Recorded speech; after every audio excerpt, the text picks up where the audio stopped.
აფხაზეთიდან იძულებით გადაადგილებულ პირთა მინისტრმა დავით ფაცაციამ აფხაზეთიდან დევნილ ქალბატონებს ქალთა დღესასწაულები მიულოცა. შეხვედრა დისკუსიის ფორმატში გაიმართა. ღონისძიებაზე მოწვეული იყო 10 აფხაზეთიდან დევნილი მრავალშვილიანი სოციალურად დაუცველი ქალბატონი, რომლებმაც თავიანთი საჭიროებების შესახებ ისაუბრეს. შეხვედრაზე მრავალშვილიან დედებს სიმბოლური სასაჩუქრე ვაუჩერები და თაიგულები გადაეცათ.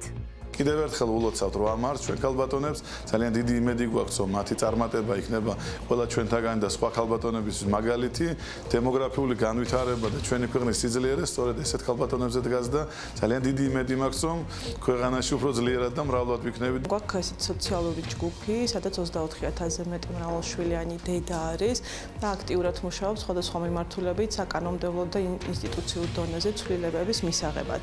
როგორც ცენტრალურ დონეზე, ისე მუნიციპალურ დონეზე და დღეს პირველი სამუშაო შეხვედრა გვაქვს ამ ფორმატში. საინტერესო ფორმატი არის და გვინდა რომ უფრო ისეთ სისტემური ხასიათი გქონდეს.